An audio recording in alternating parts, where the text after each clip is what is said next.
Dans ce second tuto sur les notions avancées du C#, nous allons découvrir les variables statiques. Je vais créer un nouveau script, C# script, que je vais appeler vie. Ce script, je vais l'éditer et je vais tout simplement créer une variable qui sera publique. Je vais écrire public int vie est égal à 1. J'enregistre. Dans mon jeu, j'ai commenté ce que nous avions écrit dans la vidéo précédente et je vais écrire une nouvelle ligne de code. Je souhaiterais modifier la vie du script vie. Pour cela, je vais écrire vie.vie est égal à 5. Point virgule. Là, j'enregistre, je me rends dans Unity, je constate qu'il y a une erreur.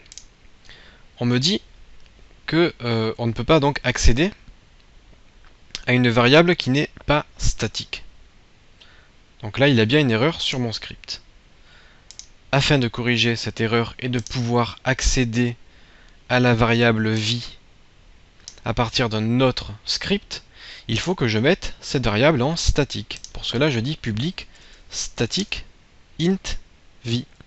Ainsi, grâce au mot-clé statique, je vais pouvoir accéder à la variable vie à partir d'un autre script. Je regarde, l'erreur disparaît, je peux mettre mon script game sur un cube, et dans la fonction start de game, je dis que la vie qui se trouve dans le script vie doit être égale à 5. Là, vie, je l'initialise à 1. Je vais faire un print de vie.vie pour voir la valeur qui me sera renvoyée. Je clique sur play et là j'ai bien 5 qui m'est renvoyé.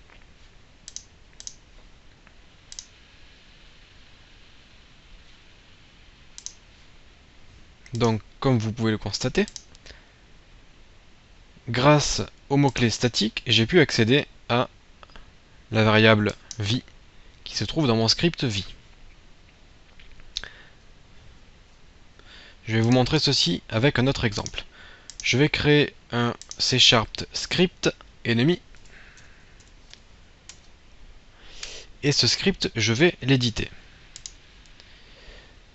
Dans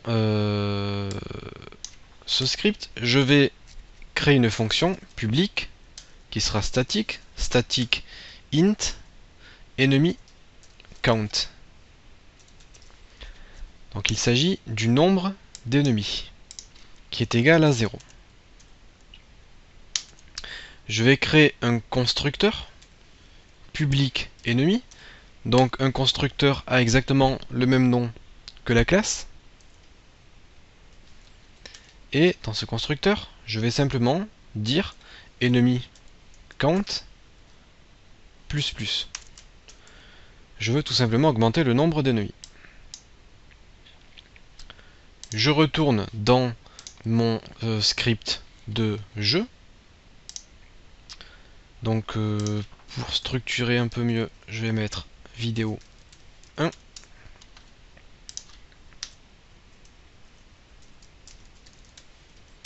Vidéo 2, par contre, si je peux laisser ça comme ça, et je vais tout simplement créer 3 ennemis. Donc je vais dire ennemi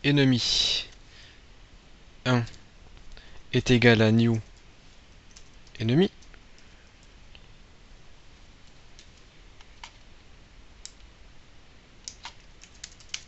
Je vais en créer 3, donc ennemi 2, ennemi 3.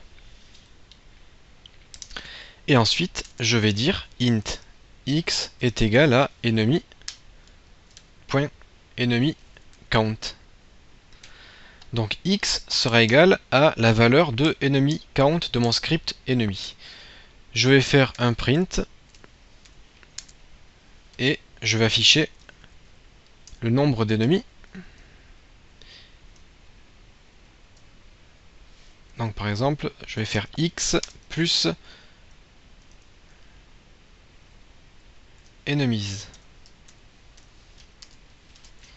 Ce coup-ci, je le mets en français. CTRL S. Je retourne dans mon jeu.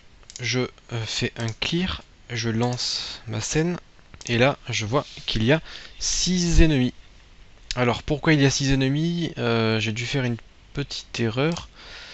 J'ai ajouté 2 fois mon script. Donc ça, c'est pas bon. Hop. Ok, je fais un clear. Voilà. Donc là, j'ai bien 3 ennemis qui ont été créés. Et évidemment, j'ai créé 3 ennemis dans ma fonction start.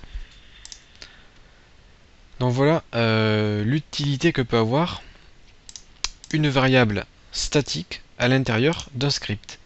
Mettre une variable en statique nous permet d'accéder à cette variable à partir d'autres scripts.